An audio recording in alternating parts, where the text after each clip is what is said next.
देखो जरा, हम कहने जा रहे हैं इलेक्ट्रोस्टैट्स, इलेक्ट्रोस्टैटिक्स, इलेक्ट्रोस्टैट। सुनना, इलेक्ट्रो मतलब इलेक्ट्रॉन से है, इलेक्ट्रो का मतलब किससे है? इलेक्ट्रॉन से, और स्टैटिक का मतलब स्थिर अवस्था, रुकी हुई अवस्था। तो हम दरअसल इलेक्ट्रॉन का स्टैटिक कंडीशन यानी रुकी हुई अवस्था में अध्ययन करने जा रहे हैं। और इससे पहले कि हम कोई बात करें, आपको थोड़ी सी ब्रीफ इंफॉर्मेशन देते हैं कि इलेक्ट्रॉन के चार्ज की डिस्कवरी के बारे में। सुना ध्यान से।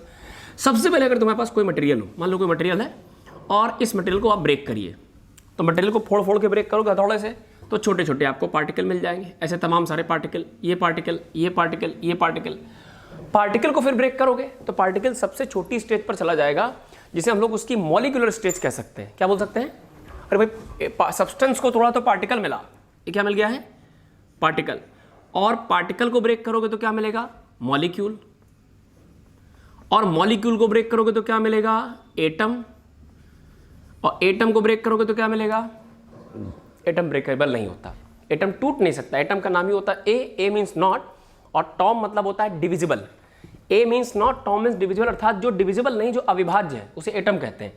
तो जब एटम टूट नहीं सकता था, एटम टूट नहीं सकता था, तो जो टूट नहीं सकता उसे झांक के देखो। तो एटम को झांक के देखा गया। मेरी बात समझना, हमने कोई सब्सटेंस लिया, कोई मटेरियल लिया, मटेरियल को तोड़ा पार्टिकल फॉर्म में, पार्टिकल को तोड़ा मॉलिक्यूलर फॉर्म में, मॉलिक्यूल्स को तोड़ा एटॉमिक फॉर्म में, और एटम अब टूट नहीं सकता, तो एटम को झांक के देखा। एटम को झांक के देखा तो एटम में हमें 3 फंडामेंटल पार्टिकल दिखाई दिए। कितने? 3। कितने? 3। 3 में से सबसे बाहर में कौन दिखाई दिया? इलेक्ट्रॉन। और सेंट्रल यानी न्यूक्लियर हिस्से में कौन दिखाई दिया? 2 लोग, जिसमें से एक था प्रोटॉन, दूसरा था न्यूट्रॉन। एटम के बारे में ये बात बड़ी फेमस है कि आयंस में चार्ज होता है, एटम न्यूट्रल होता है। एटम कैसा होता है? न्यूट्रल। तो अगर एटम न्यूट्रल है, अगर एटम न्यूट्रल है, तो इसका मतलब ओवरऑल एटम पर कोई चार्ज नहीं होना चाहिए। हो सकता है इलेक्ट्रॉन के पास कोई चार्ज हो सकता है कि प्रोटॉन के पास कोई चार्ज हो सकता है इलेक्ट्रॉन के पास कोई चार्ज हो सकता है प्रोटॉन के पास कोई चार्ज हो सकता है न्यूट्रॉन के पास कोई चार्ज हो, लेकिन टोटल ओवरऑल चार्ज कितना होना चाहिए? न्यूट्रल। न्यूट्रल का मतलब 0। न्यूट्रल चार्ज का मतलब ना चार्ज पॉजिटिव साइन में जाए और ना ही नेगेटिव में जाए। ओवरऑल चार्ज कितना होना चाहिए? 0। अब हेल्प करना। अच्छा बताओ, हेल्प करो। हमने कहा साहब न्यूट्रल, तो न्यूट्रॉन का मतलब ही होता है न्यूट्रल, तो न्यूट्रॉन का तो चार्ज से कोई लेना देना है ही नहीं। अब इसमें बचे कौन कौन लोग? कौन कौन? अगर न्यूट्रॉन को इस रेस से बाहर कर दिया जाए, न्यूट्रॉन से कहा गया भैया तुम तो न्यूट्रल हो, तो चार्ज में किसका किसका लेना देना? प्रोटॉन का, इलेक्ट्रॉन का। अब सुनना, हमने 2 प्लेटें लगाई, उनको बैटरी से कनेक्ट किया, बैटरी से कनेक्ट किया, तो ऊपर वाली प्लेट को मान लो बैटरी के पॉजिटिव टर्मिनल से, नीचे वाली प्लेट को बैटरी के नेगेटिव टर्मिनल से, और उसमें से ऊपर इलेक्ट्रॉन को भेजा, उसी के साथ प्रोटॉन को भेजा। हमने देखा कि इन दोनों का जो मोशन है वो अलग तरीके से, जैसे इलेक्ट्रॉन अगर ऐसी ट्रेजेक्टरी में जा रहा है तो प्रोटॉन ऐसी ट्रेजेक्टरी में जा रहा है। क्या किया हमने? दोनों फंडामेंटल पार्टिकल यानी इलेक्ट्रॉन और प्रोटॉन को एटम के बाहर बारी बारी से निकाल करके देखा, तो देखा कि दोनों के मोशन अलग अलग है। कैसे हैं? इलेक्ट्रॉन अगर ऐसी ट्रेजेक्टरी में जा रहा है तो प्रोटॉन ऐसी ट्रेजेक्टरी में जा रहा है। इससे फायदा क्या मिला? हम इसके नेचर के बारे में एक बात कह सकते हैं कि जरूर ये दोनों एक दूसरे के अपोजिट नेचर के हैं, तभी इनकी डायरेक्शन कैसी है? अपोजिट है, उल्टी डायरेक्शन है। अब सुनना, गणित कहती है, फिजिक्स में गणित का पूरा रोल है, तो गणित कहती है कि आप एक काम करिए, इसके पास जो भी इसकी टेंडेंसी है, जो भी इसकी प्रकृति है, उस प्रकृति को एक नंबर दे दीजिए। तो पता चला ये नेगेटिव टेंडेंसी का है, इसको एक टेंडेंसी का नाम दे दिया गया। कैसा नाम दिया गया? नेगेटिव टेंडेंसी का। और कितनी नेगेटिविटी है? तो नेगेटिविटी को नापा गया तो मेजरमेंट आया 1.610 की पावर -19 कूलम। तो हम कह सकते हैं कि इलेक्ट्रॉन किसी एटम के 3 फंडामेंटल सदस्यों में से एक है, जिसकी प्रकृति ऋणात्मक, जिसका नेचर नेगेटिव होता है, और जिसके पास नेगेटिविटी की तादाद, नेगेटिविटी का अमाउंट 1.610 की पावर -19 कूलम के बराबर होता है। अब सोचो, ये कौन है? एटम। एटम कैसा होता है? न्यूट्रल। उसमें से न्यूट्रॉन पहले से कैसा है? न्यूट्रल। बचे कौन लोग? 2 लोग। कौन कौन? प्रोटॉन और इलेक्ट्रॉन। इसमें से इलेक्ट्रॉन कैसा? नेगेटिव। तो प्रोटॉन को जरूर होना चाहिए पॉजिटिव, ताकि सब मिलके फिर से कितना बन जाए? 0। तो प्रोटॉन इलेक्ट्रॉन के ठीक बराबर, यानी 1.610 to the power of -19 coulomb के बराबर पॉजिटिव चार्ज रखेगा। अब पूरी बात फिर सुनना, अगर हम सब्सटेंस को ब्रेक करें तो सब्सटेंस ब्रेक होगा किसके फॉर्म में? पार्टिकल। पार्टिकल किस में? मॉलिक्यूल। मॉलिक्यूल किस में? एटम। एटम फर्दर ब्रेक नहीं होगा। एटम को झांक के देखो, अंदर कितने लोग? 3 लोग। कौन कौन? Electron, proton, neutron. सबसे सेंट्रल हिस्से में कौन है? न्यूट्रॉन। न्यूट्रॉन का कोई रोल? क्योंकि न्यूट्रॉन तो टेंडेंसी से न्यूट्रल। इलेक्ट्रॉन और प्रोटॉन दोनों किस किस नेचर के हैं? अपोजिट नेचर के हैं। कैसे हैं? उसमें से इलेक्ट्रॉन की टेंडेंसी को कैसा माना गया? नेगेटिव। तो प्रोटॉन को कैसा मानना पड़ेगा? पॉजिटिव, ताकि जितना पॉजिटिव उतना नेगेटिव दोनों मिलकर फिर से कितने बन जाएं? 0।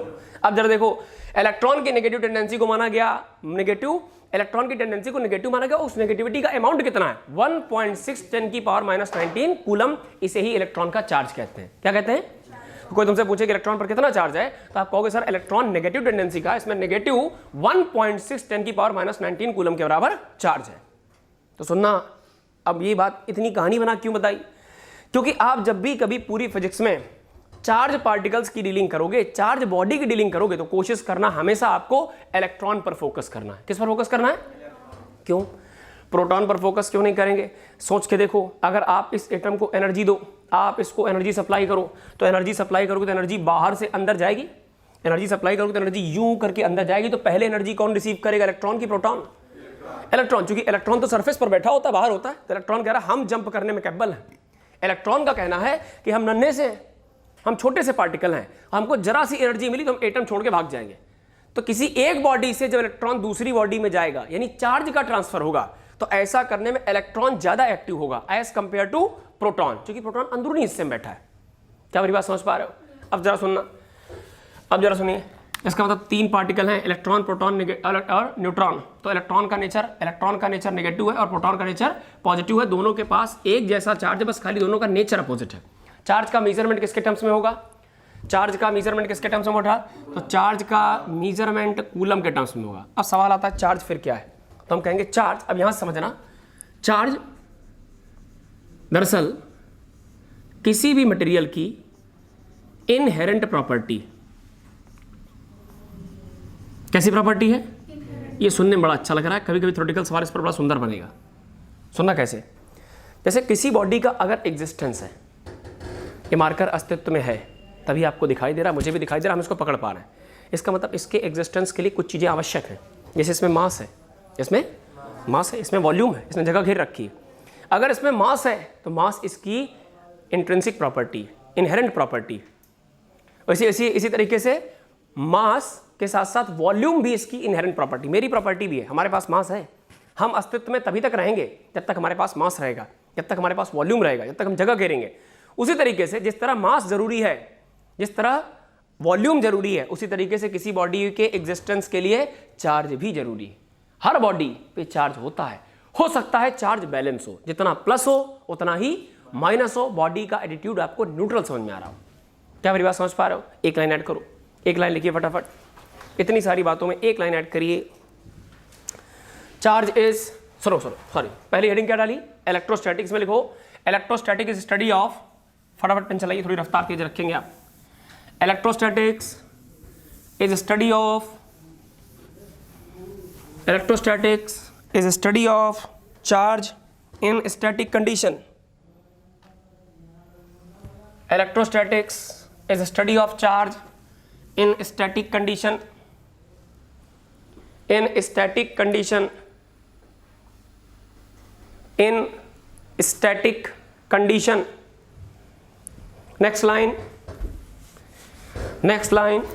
सेकेंड नंबर लिखो, पॉइंट वाइज लिखते जाओ। सेकेंड नंबर, आप किसका फोटो बनाइए, पहचानो किसका फोटो है? एटम का। बाहर कौन? इलेक्ट्रॉन। न्यूक्लियस में कौन कौन बेटा? प्रोटॉन और न्यूट्रॉन। इलेक्ट्रॉन के पास एटीट्यूड कैसा? नेगेटिव। उस एटीट्यूड की अमाउंट कितना? 1.6 10 की पावर -19 कूलम, -19 कूलम। और इसे ही हम बेटा क्या कहते हैं? इसे हम क्या कहते हैं? This is charge on electron. Charge on electron, charge on electron. Note करते चलो, फटाफट पेन चलाते चलो। सिमिलरली प्रोटॉन इसी के बराबर पॉजिटिव टेंडेंसी का, 1.6 10 की पावर -19 कूलम।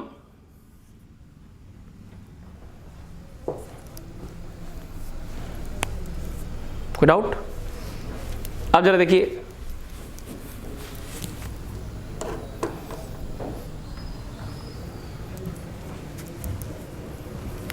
ठीक, फिर डिफाइन करो फटाफट चार्ज को। चार्ज क्या है? चार्ज क्या? तो charge is inherent property. Charge is inherent property. Charge किसी भी मटेरियल की इनहेरेंट प्रॉपर्टी। हाँ, इनहेरेंट का मतलब समझ पा रहे हो ना? जैसे किसी बॉडी के अस्तित्व के लिए मास जरूरी है, वॉल्यूम जरूरी। अरे बॉडी अगर एग्जिस्टेंस में है तो मास होगा।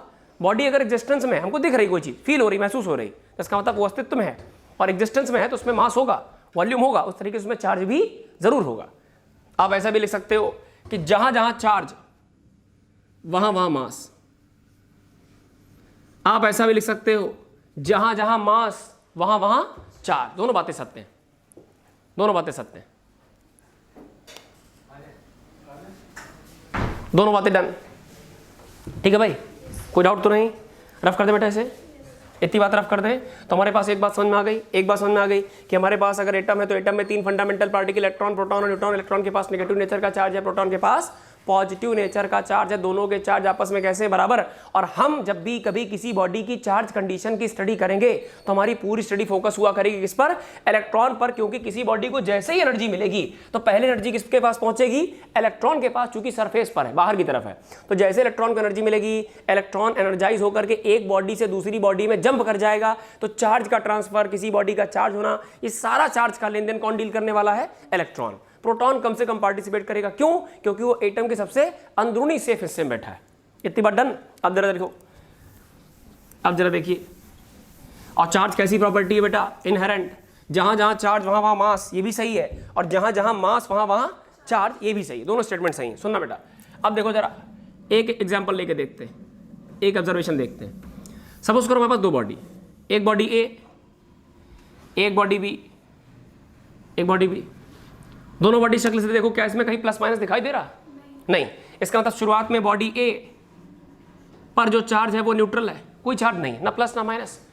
क्यू दरअसल चार्ज को रिप्रेजेंट करने का सिंबल है। क्यू का मतलब होता है क्वांटा, क्वांटा मतलब होता है पैकेट। चार्ज हमेशा पैकेट के रूप में ट्रांसफर होता है। इसकी बातचीत अभी हम लोग आने वाले 5 से 10 मिनट में करेंगे। तो चार्ज का रिप्रेजेंटेशन किससे किया जाएगा? क्यू से। सो क्यू ए 0 का मतलब charge on A is equal to 0। A पर कोई चार्ज नहीं है, ए पर ना प्लस है ना माइनस, यानी ए न्यूट्रल है। पड़ोस में देखो बी पर क्या हालत है, बी पर क्या हालचाल है? बी कह रहा सर हम भी न्यूट्रल। अच्छा, ए भी न्यूट्रल, बी भी न्यूट्रल, तो सोच के देखो क्या दोनों मिला के भी न्यूट्रल होगा? तो आप कह सकते हो कि अगर Q1 0, Q2 0, तो Q1 प्लस Q2 ये मिलके बन जाएगा बेटा Q net. Q net, Q net क्या बन जाएगा? Q1 plus Q2। अच्छा बताओ Q1 कितना? 0, Q2 0, आंसर भी 0। ये पहला फोटो, ये इनिशियल फोटो है, लिख दे रहे हैं। फिर आपने पता क्या किया? आपने बॉडी ए से बॉडी बी में कुछ इलेक्ट्रॉनों का ट्रांसफर किया। किसका ट्रांसफर किया? कुछ इलेक्ट्रॉनों। लाओ गिन के करते हैं। 10 इलेक्ट्रॉन ट्रांसफर करें। 10 इलेक्ट्रॉन कहां से ट्रांसफर करें? ए से। किस पर ट्रांसफर करें? बी पर। अब जरा हेल्प करो, इलेक्ट्रॉन की टेंडेंसी कैसी? आपने कहा सर इलेक्ट्रॉन की टेंडेंसी तो नेगेटिव है। कितना चार्ज है? -1.6 10 - 19 कूलम। अब जरा बताओ, इलेक्ट्रॉन छोटा सा पार्टिकल, फंडामेंटल पार्टिकल, वो कह रहा सर हम जहां जाएंगे अपना नेचर लेकर जाएंगे। तो सोच के देखो, ए से बी में इलेक्ट्रॉन आ रहे हैं। अच्छा, पहले दोनों कैसे थे? Neutral neutral. अब किस पर इलेक्ट्रॉन आ रहे हैं? बी पर। अच्छा, इलेक्ट्रॉन खुद किस नेचर का है? नेगेटिव। तो क्या इलेक्ट्रॉन जहां जाएगा वो अपना नेचर लेकर जाएगा? तो इलेक्ट्रॉन बी पर जैसे ही खूब सारे आ गए तो उन्होंने बी पर अपना नेचर दिखाना शुरू कर दिया, यानी बी को उन्होंने कैसा कर दिया? नेगेटिव कर दिया। नेगेटिव का मतलब क्या हो गया? यहां सरप्लस ऑफ इलेक्ट्रॉन, इलेक्ट्रॉन जरूरत से ज्यादा है। अच्छा, इलेक्ट्रॉन कहां से लाए हो? ए से। तो क्या ए में इलेक्ट्रॉनों की कमी पड़ गई होगी? तो इलेक्ट्रॉनों की अधिकता से अगर आया यहां नेगेटिव, तो इलेक्ट्रॉनों की कमी से यहां कितना आ जाएगा? पॉजिटिव। अरे सोच के देखो, अगर ये एटम है, न्यूट्रल से तो न्यूट्रॉन से तो वैसे मतलब नहीं, सेंटर पे कौन था? प्लस, बाहर कौन था? माइनस। अगर तुमने इलेक्ट्रॉन ट्रांसफर कर दिया, इलेक्ट्रॉन निकाल लिया, तो यहाँ क्या बचेगा? प्रोटॉन जैसी पॉजिटिव टेंडेंसी बचेगी। तो वही बात हम आपको समझाना चाह रहे हैं कि 2 बॉडी ए और बी हैं। हमने ए से बी में 10 इलेक्ट्रॉनों का ट्रांसफर करा। इलेक्ट्रॉन जब बी पर आ जाएंगे तो अपनी प्रकृति लेकर आएंगे, अपना नेचर लेकर आएंगे। इलेक्ट्रॉनों का नेचर कैसा है? नेगेटिव। तो बी पर नेचर भी कैसा दिखाई देगा? Negative negative negative. अच्छा, बी पर इलेक्ट्रॉन अधिक आ गए तो नेगेटिव नेचर, तो इलेक्ट्रॉन जहां से आए हैं वहां नेगेटिविटी की कमी पड़ गई है, नेगेटिविटी की कमी मतलब कैसी, पॉजिटिविटी बन जाएगी। अब जरा बताओ, बी पर चार्ज चेक करो, बी पर चार्ज चेक करिए, तो बी पर चार्ज कितना चार्ज है भाई, 10 इलेक्ट्रॉन के बराबर चार्ज है। कैसा चार्ज है, नेगेटिव चार्ज है।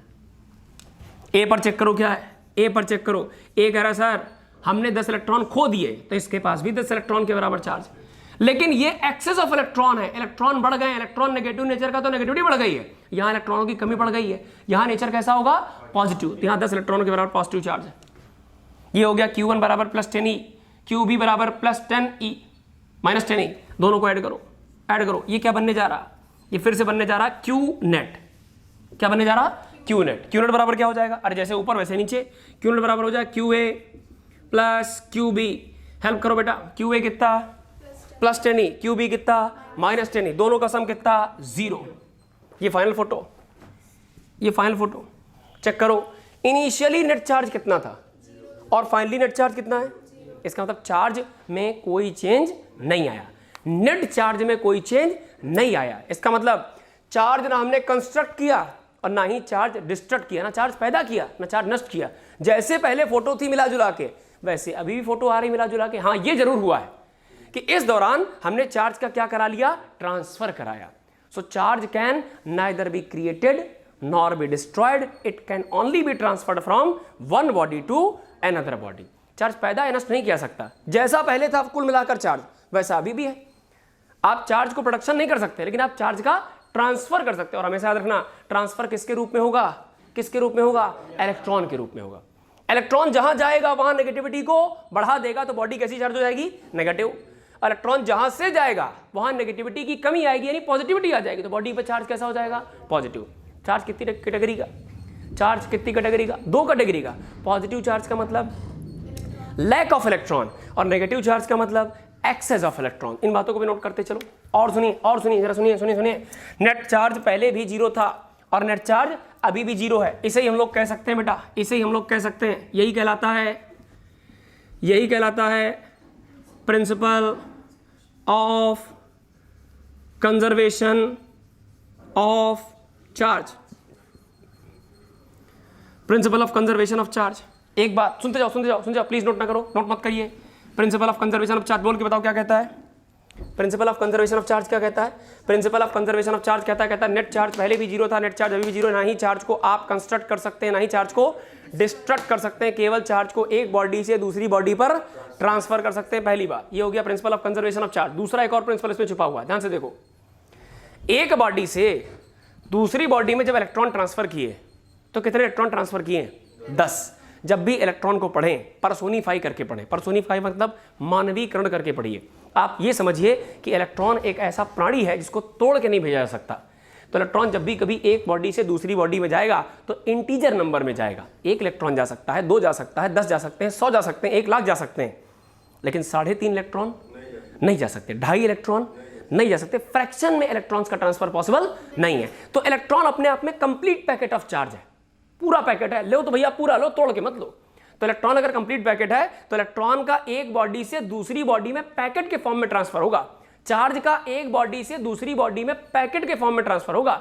और सबसे छोटा पैकेट कौन है, इलेक्ट्रॉन। कौन है, इलेक्ट्रॉन। कितने पैकेट भेज सकते हो, जितने मन हो उतने पैकेट भेज सकते हो, बस पैकेट फोड़ना मत। तो एक बॉडी से दूसरी बॉडी में जब भी कभी चार्ज का ट्रांसफर होगा तो हमेशा इलेक्ट्रॉन के टर्म्स में होगा, और इलेक्ट्रॉन तोड़ कर नहीं भेजा सकता। इलेक्ट्रॉन हमेशा पैकेट के फॉर्म में 1, 2, 3 इंटीजर नंबर में जाएगा। और इसी प्रिंसिपल को कहते हैं क्वांटाइजेशन प्रिंसिपल। इसे कहते हैं क्वांटाइजेशन ऑफ चार्ज।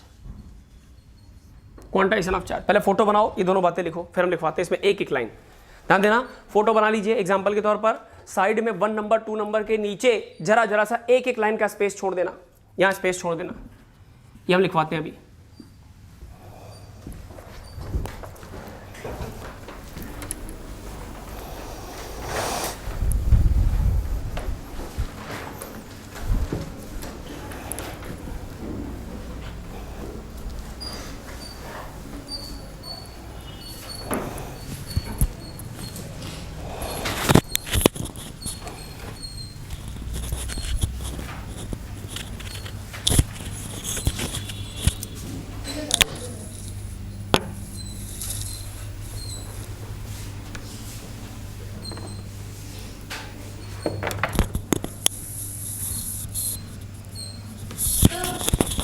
जैसे एकदम नहीं है, मुझे नीट के बारे में भी कुछ भी नहीं पता है, तो आप उसको थोड़ा बता दीजिएगा इंट्रोडक्शन में।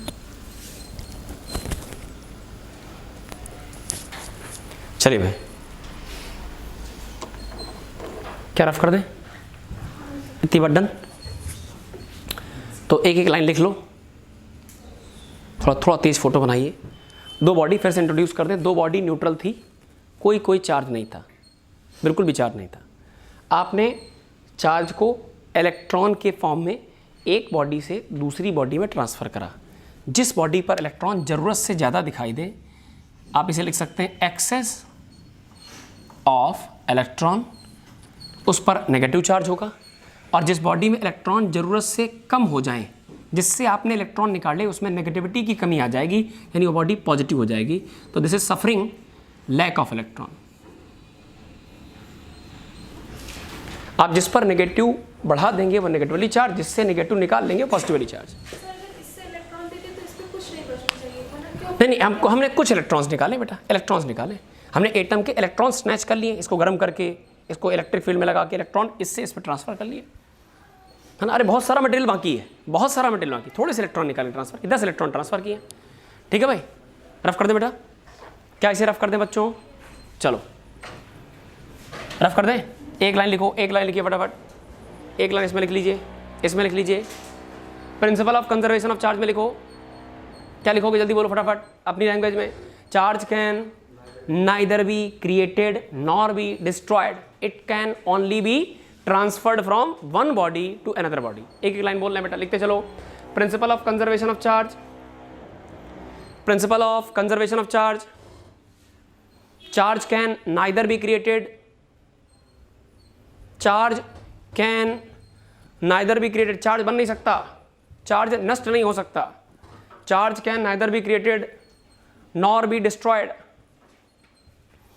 charge can neither be created nor be destroyed, it can only be transferred from one body to another body, it can only be transferred from one body to another body, it can only be transferred from one body to another body। Charge conservation का principal कहता है कि charge ना ही construct हो सकता है ना ही destruct हो सकता है, ये केवल एक बॉडी से दूसरी बॉडी में ट्रांसफर पॉसिबल है। I think done. ठीक है बच्चों, आप जरा इधर आइए, पड़ोस में आ जाइए। क्या लिखा हुआ है? क्वांटाइजेशन। क्वांटाइजेशन का मतलब चार्ज का ट्रांसफर कभी टुकड़ों में, चार्ज का ट्रांसफर हमेशा कंप्लीट पैकेट में होगा। लिखो चार्ज, ट्रांसफर ऑफ चार्ज, ऐसे लिखिए, transfer of charge,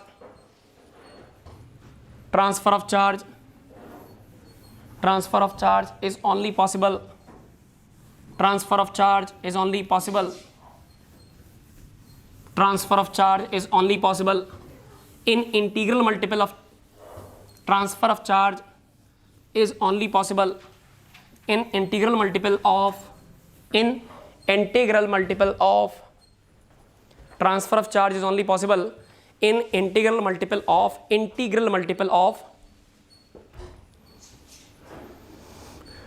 transfer of charge is only possible in integral multiple of electron charge।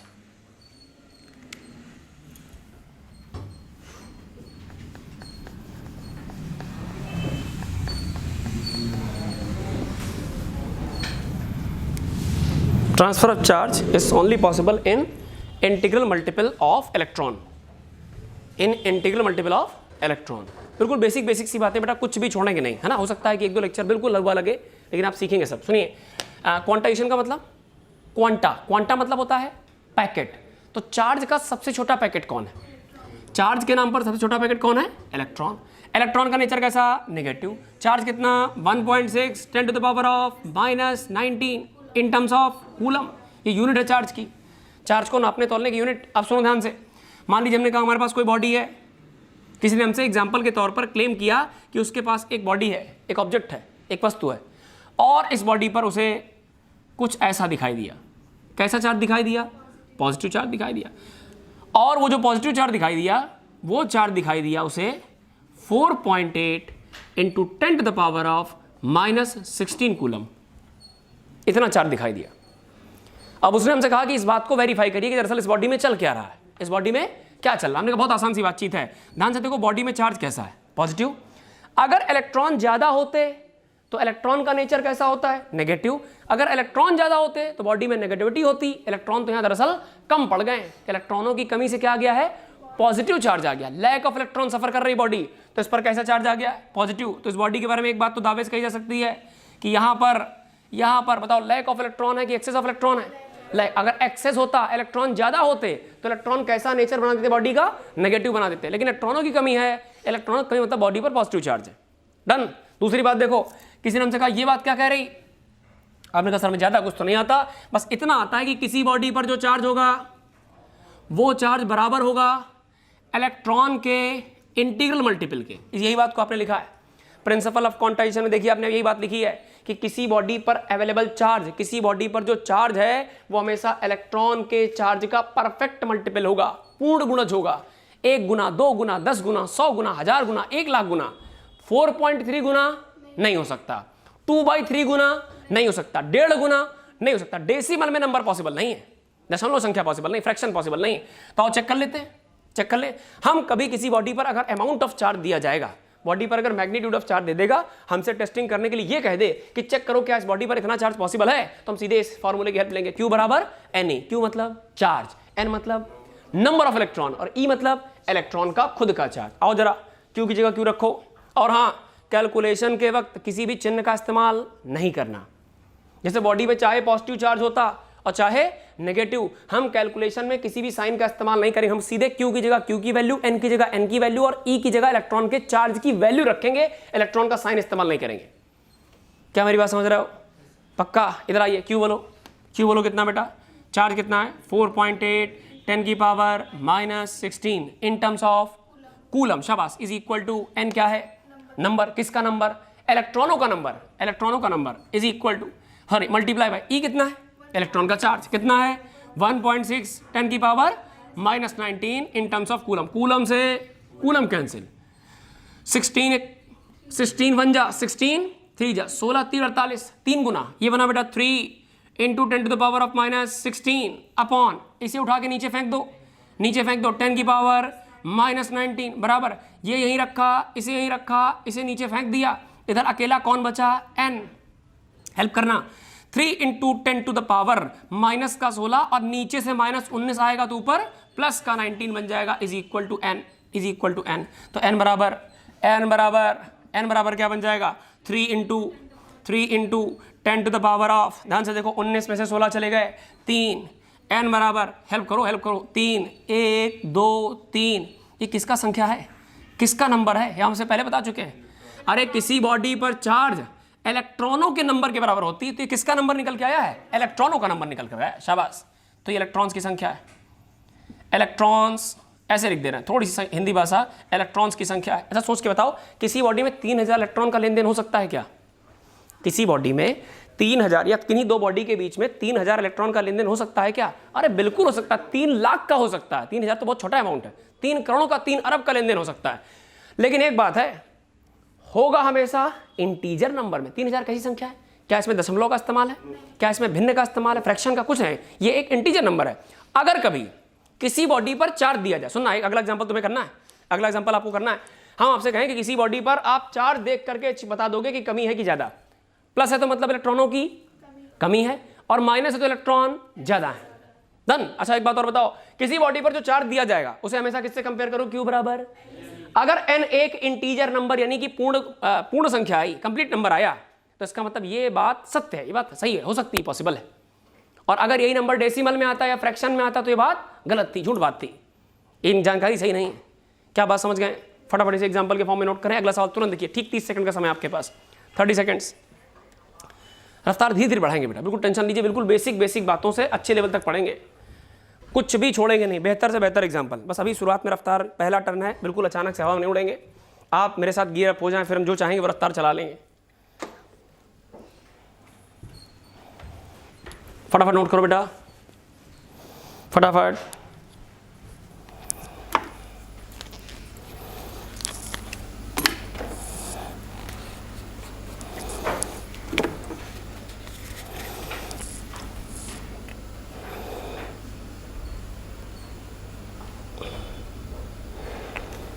चलो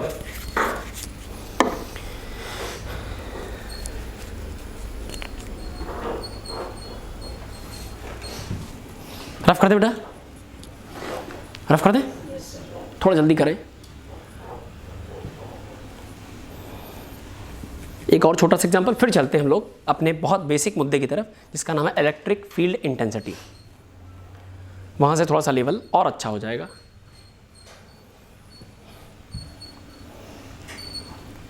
डन बेटा, कोई दिक्कत, कोई समस्या? चलिए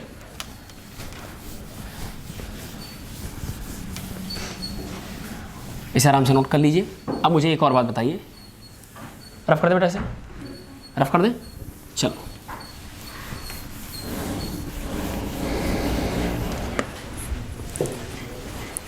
अब देखिए बेटा, अब देखिए अगली बातचीत एग्जाम्पल के तौर पर हेल्प करना भाई। आपके पास दो बॉडी, आपके पास दो बॉडी, एक बॉडी ये, एक बॉडी ये, बॉडी का नाम ए, पड़ोस वाली का नाम बी। इस पर मान लीजिए चार्ज कैसा है, नेगेटिव। एग्जाम्पल कर रहा है, फटाफट मेरे साथ साथ पेन चला सकते हो आप चाहो तो, आप चाहें तो मेरे साथ साथ पेन चला सकते हैं बेटा। एग्जाम्पल के तौर पर हमने ले ली दो बॉडी, एक बॉडी ए, दूसरी बॉडी बी। ए बॉडी पर चार्ज नेगेटिव, बी वाली पर अपने मन से हम स्वयं से मान ले रहे हैं, मान लीजिए इस पर कैसा चार्ज, पॉजिटिव। ठीक, जो इस बॉडी पर चार्ज है उसकी तादाद दी गई है, वो दी गई है 3.2 माइक्रोकूलम। पड़ोस में ध्यान दो, इधर ये ए बॉडी का चार्ज है और बी बॉडी के चार्ज के बारे में इंफॉर्मेशन दी गई है कि ये 4 × 10⁻⁻19 कूलम। दो जानकारियां हमारे पास, दो जानकारियां। ठीक, हमसे कह रहा बताओ कौन सी जानकारी क्या बताने की कोशिश कर रहे हैं। हमने कहा हम इन दोनों की सेपरेट स्टडी करेंगे। दो अलग अलग सवाल है, हमने मिला दिए एक में।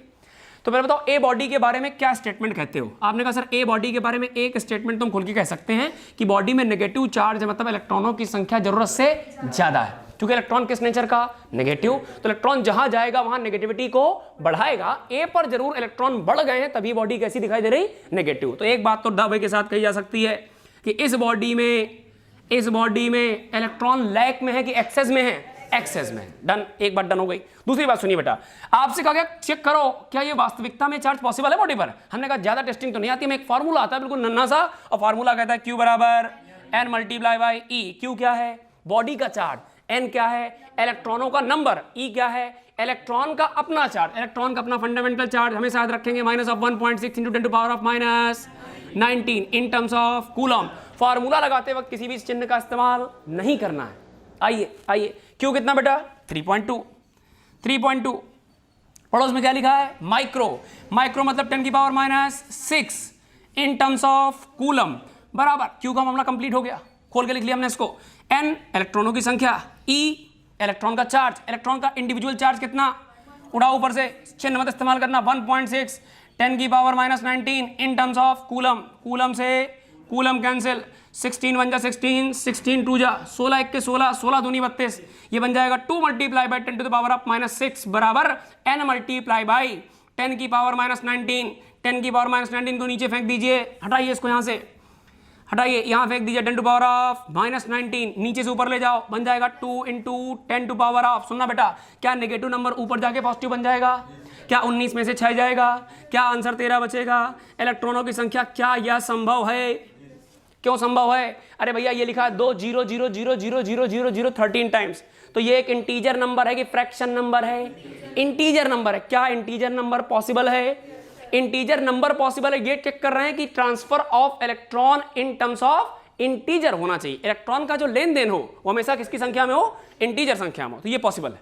यानी ये स्टोरी बिल्कुल सही है। दरअसल ये फोटो देख करके, इतनी जानकारी देख के तुम क्या बता सकते हो, आप कह सकते हो बस सर बॉडी में कैसा चार्ज है, नेगेटिव।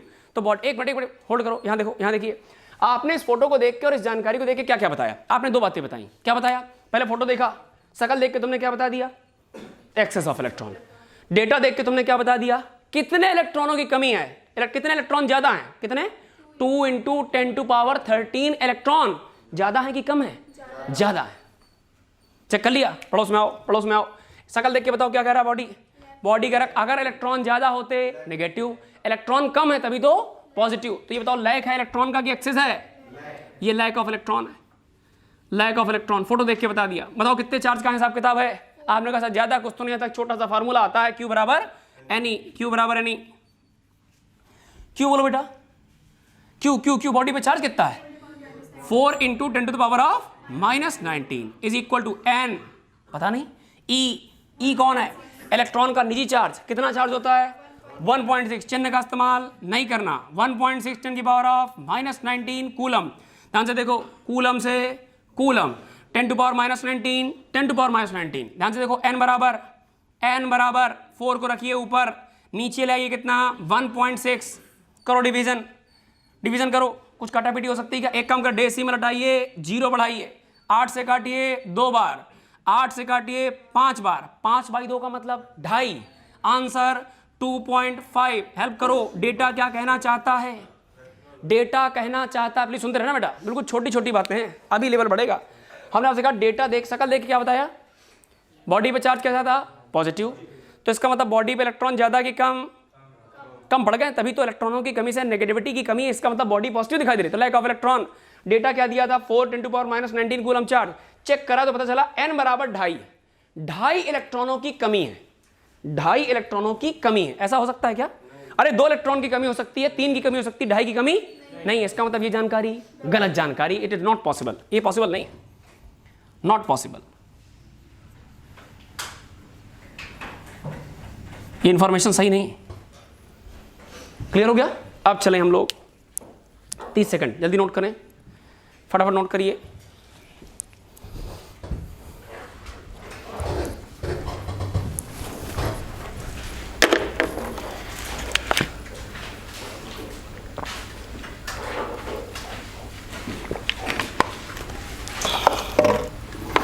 चलो भाई,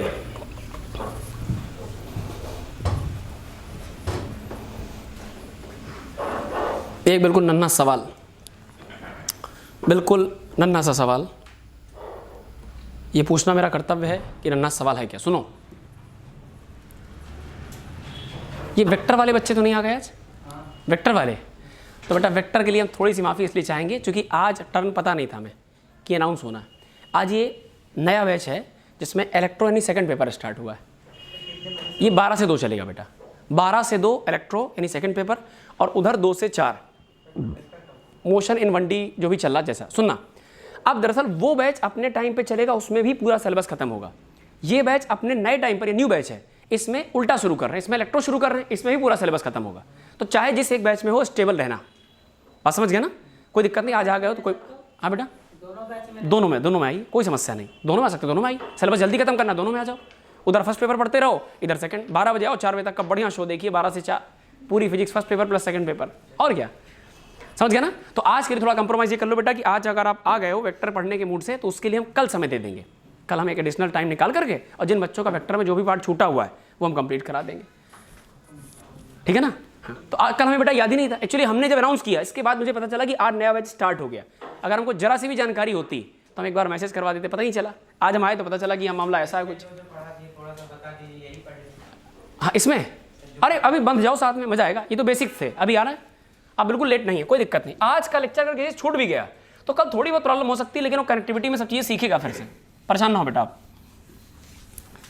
है ना? तो कल वाला जो वेक्टर बेटा हम अलग से एक टर्न ले लेंगे, और ये नया बैच है, इसमें आप चाहें तो दोनों बैचों में आते रहिए, कोई समस्या नहीं बेटा।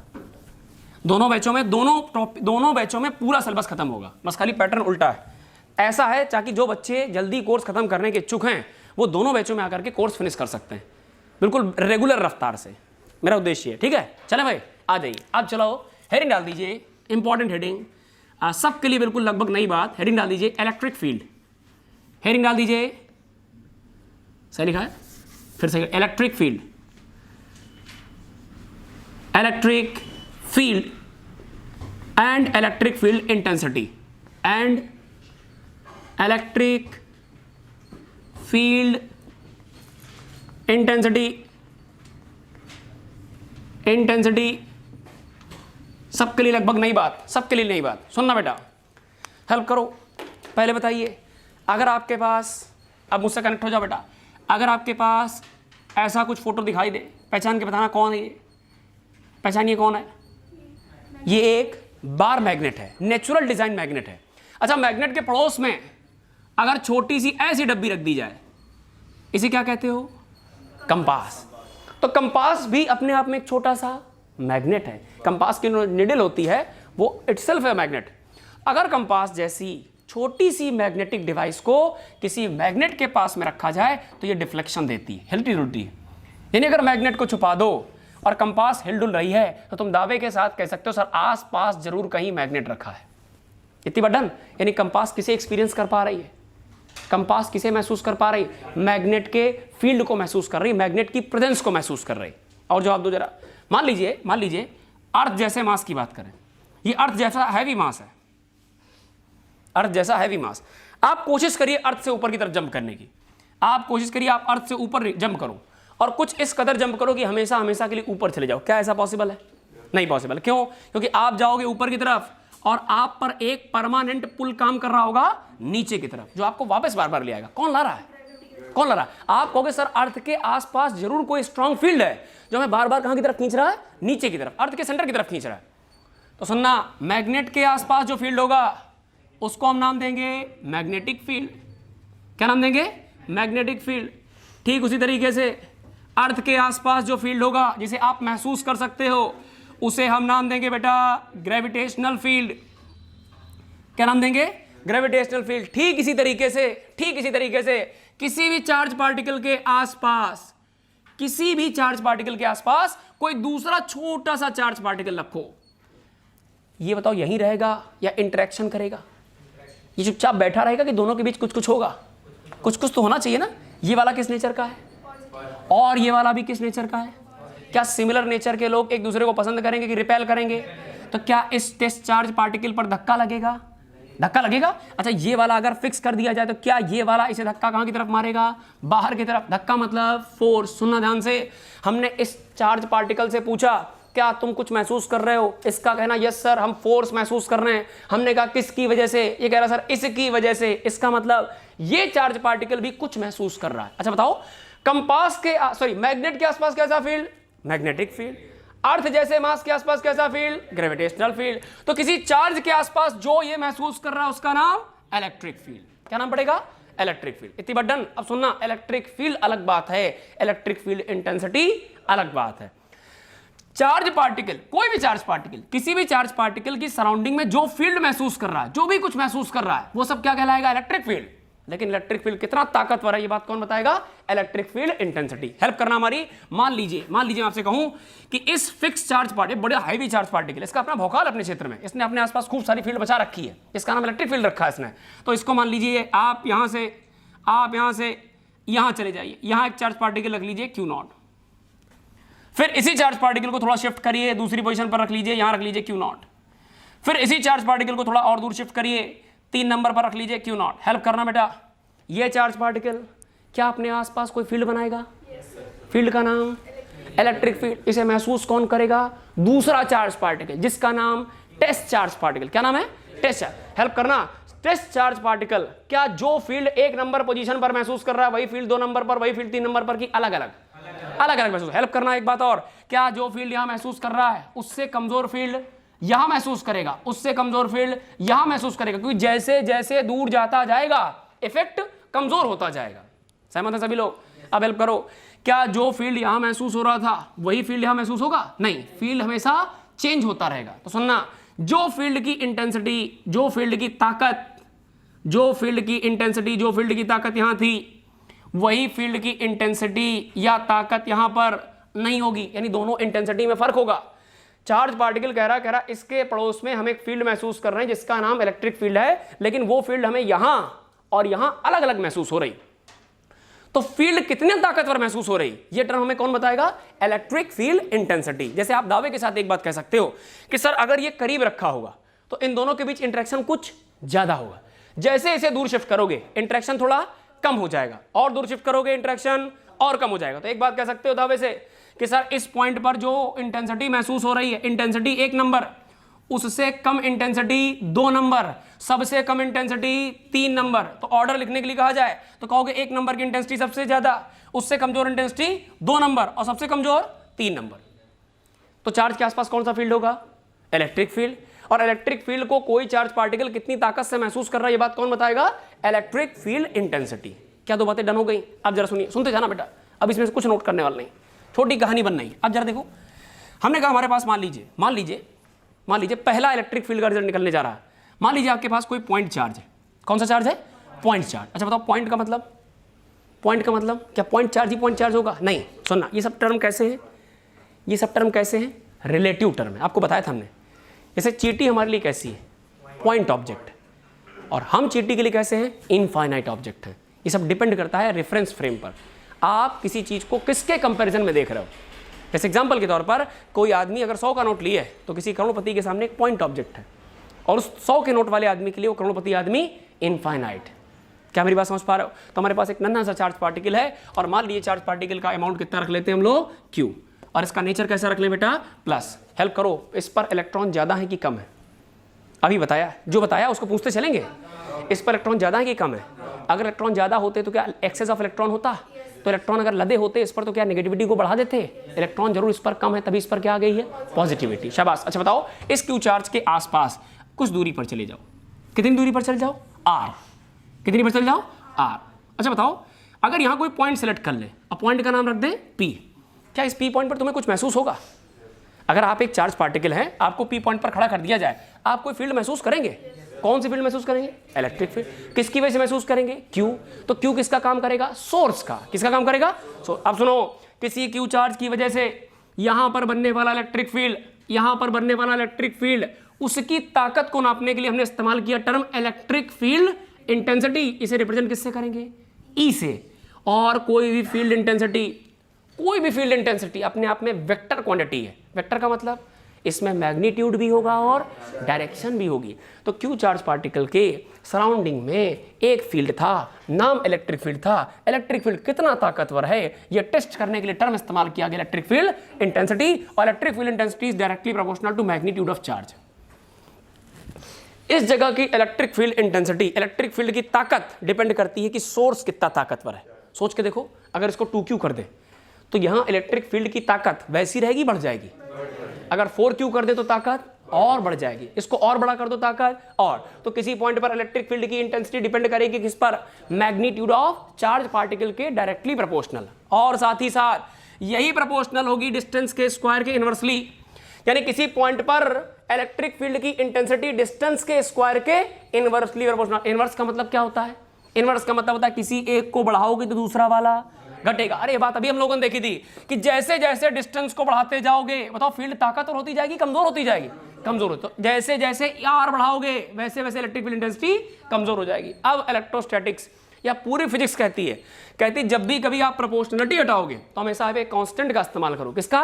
कांस्टेंट का। तो इलेक्ट्रिक फील्ड का हम पहला कांस्टेंट लिखने जा रहे हैं बेटा, E बराबर 1 बाय, खूब सुना होगा, 4 पाई एप्सिलॉन नॉट, और बोलो K, 1 by 4 pi epsilon naught K। ऊपर क्या लिखो? Q, नीचे क्या लिखो? R square. तो इलेक्ट्रिक फील्ड इंटेंसिटी का जो फॉर्मूला बन गया वो बोलो क्या बन गया?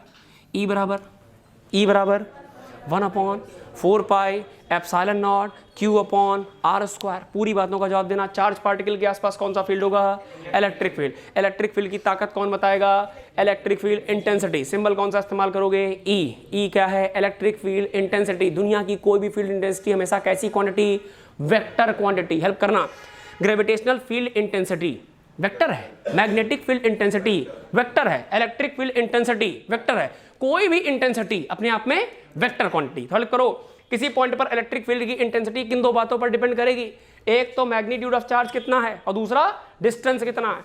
तो E का जनरल फार्मूला E बराबर 1/4 पाई epsilon naught K Q by R square. Source charge particle को हैवी करते जाओ, इलेक्ट्रिक फील्ड कैसी होती जाएगी? बड़ी होती जाएगी। और डिस्टेंस को बढ़ाते जाओगे, डिस्टेंस को बढ़ाओगे तो इलेक्ट्रिक फील्ड ड्रॉप करती चली जाएगी। क्लियर? और एक चीज सुनो, एक चीज और। अच्छा, अगर ये वेक्टर क्वांटिटी है तो यहां भी क्या होना चाहिए? वेक्टर। तो यहां वेक्टर के लिए आप R कैप का इस्तेमाल कर सकते हैं। R कैप डायरेक्शनल वेक्टर है। कैसा वेक्टर है? जो डायरेक्शन बताने का काम कर रहा है। कब कैसा काम करेगा इसकी बात हम लोग आगे कर लेंगे। एक और बात सुनिए, K अपने आप में, K का नाम, छोटी छोटी बातें, K का नाम, हाँ इसका नाम बेटा डाइलेक्ट्रिक कांस्टेंट। क्या नाम इसका? Dielectric constant. ये किसकी प्रॉपर्टी है? ये किसकी प्रॉपर्टी है? अरे भाई कॉमन सेंस लगाइए। दो चार्ज पार्टिकल के बीच में कुछ कुछ हो रहा था, या एक चार्ज पार्टिकल अपने आसपास एक फील्ड बनाया था, वो फील्ड जैसी हवा में होगी क्या वैसी ही फील्ड पानी के अंदर होगी? थोड़ा सा तो फर्क आना चाहिए, क्योंकि मीडियम चेंज करने पर प्रॉपर्टीज थोड़ी थोड़ी बदलने लगी। हमारे आपके बीच कम्युनिकेशन मीडियम एयर है, सपोज करो हम सबको पानी में डुबो दिया जाए, क्या हमारे आपके बीच कम्युनिकेशन ऐसा रहेगा या फर्क पड़ेगा? डेफिनेटली फर्क पड़ जाएगा। तो मीडियम चेंज करने पर फिजिकल चीजों में फर्क आता है। तो अगर आप मीडियम चेंज करोगे यहाँ का तो यहाँ फर्क आएगा। तो आपने इस फार्मूले में मीडियम की भी एक चीज इस्तेमाल करी, इसका नाम के है, के का नाम डाइलेक्ट्रिक कांस्टेंट, ये मीडियम की प्रॉपर्टी है। सबसे बड़ी मजेदार बात यह है कि के की वैल्यू भी हमेशा एक पॉजिटिव इंटीजर नंबर होगी। कैसी नंबर होगी? पॉजिटिव, यानी 1 हो सकता है, 2 हो सकता है, 4 हो सकता है, 6 हो सकता है, 10 हो सकता है, 100 हो सकता है, कुछ भी हो सकता है, लेकिन डेसिमल में नहीं। अरे पॉजिटिव इंटीजर होगी, इसका मतलब क्या हो गया? डेसिमल नहीं हो सकती। 4.3 नहीं हो सकती, 2/5 क्यों नहीं हो सकती? क्योंकि के हमेशा इंटीजर नंबर है। कैसा इंटीजर नंबर है? पॉजिटिव। और एक बात, के की वैल्यू कभी भी 0 नहीं हो सकती। और एक खास बात, अगर हम बात करें मेटल की, किसकी बात करें? मेटल की या परफेक्ट कंडक्टर्स की, तो मेटल या परफेक्ट कंडक्टर के लिए के की वैल्यू इनफाइनाइट। छोटी छोटी बातें सुनते जाना, अभी नोट नहीं करो। अच्छा, ये जो नंबर है, ये नंबर बड़ा सुंदर नंबर 1/4 पाई एप्सिलॉन नॉट, इस नंबर का अपने आप में एक परफेक्ट वैल्यू जो कैलकुलेशन में आप डायरेक्ट इस्तेमाल कर सकते हो, वो है 9 × 10⁻⁹। क्यू के बारे में आप जानते हैं सारी बातें। क्यू क्या है? क्यू क्या है? अरे मैग्नीट्यूड ऑफ चार्ज। क्यू आपका मैग्नीट्यूड ऑफ चार्ज, क्यू आपका मैग्नीट्यूड ऑफ चार्ज। और आर क्या है बेटा? बोलो आर क्या है? आर है किसकी? आर है डिस्टेंस। किसकी डिस्टेंस है? पॉइंट ऑफ ऑब्जर्वेशन की। कहां से? चार्ज से, सोर्स चार्ज से। सोर्स चार्ज से कितनी दूरी पे हो, ये बात कौन बताएगा? आर बताएगा। कोई डाउट तो नहीं? फटाफट नोट करते चलिए। आर सेपरेशन है।